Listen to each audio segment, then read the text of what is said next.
Kalau anak angkat dan dia anak luar nikah juga, macam mana aurat dengan keluarga angkat? Baik. Dia anak angkat dan dia anak luar nikah. Macam mana aurat dengan keluarga angkat? Baik. Kalau keluarga angkat, hukumnya lain. Anak luar nikah, hukumnya lain. Baik. Katakan dia bukan anak luar nikah keluarga tu.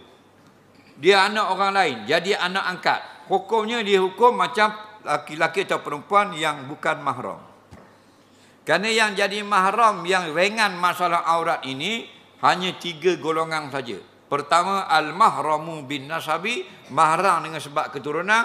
Yang kedua, al-mahramu bil radha'ah, mahram dengan sebab ngopek. Yang ketiga, al-mahramu bil musaharah, mahram dengan sebab perkahwinan.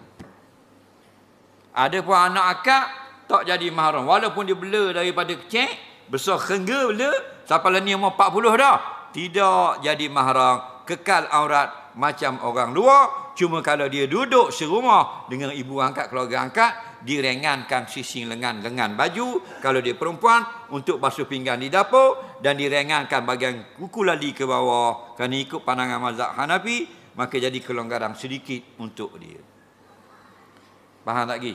Itu kalau keluar anak angkat yang bukan ada hubungan. Tapi kalau dia adalah anak luar nikah daripada keluarga tersebut, hukumnya begini. Dia anak luar nikah kepada perempuan. Mana tak berkahwin, berlakunya perzinaan, melahirkan anak. Maka tidak ada ayah. Tetapi mak sahih mak dia. Budak anak luar nikah tadi berketurunan nasab mak dia. Okey, bab Nabi kata orang tanya anak luar nikah ni keturunan siapa? Al-waladu lil firash.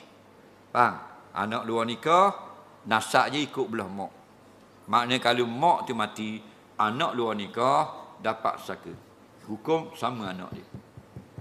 Kalau anak tu yang mati, mak yang melahirkan dia dapat saka.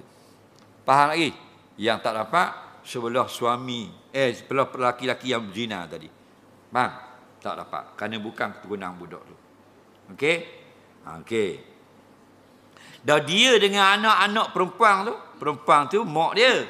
Dia tak ada ayah, berzina, anak haram. Anak-anak perempuan tu adik-beradik seibu.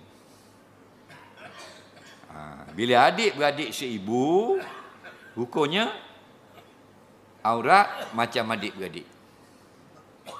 Kerana adik-beradik ni ada 3 yang boleh buka rambut dan sebagainya. Pertama, adik-beradik seibu sebapak. Kedua, adik-beradik sebapak lain ibu. Ketiga, adik-beradik seibu tidak ada bapak ni. Termasuk anak luar nikah tadi. Dikira adik-beradik seibu. Maknanya dengan abang-abang laki-laki dia, adik-adik dia laki, dia boleh dedah rambut dalam rumah. Dia boleh pakai surah warukbah, pusat sampai ke lutut saja.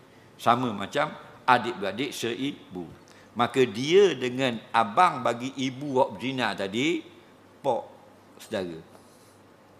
Ibu wak berzina tu ada abang, dengan budak tu pak saudara.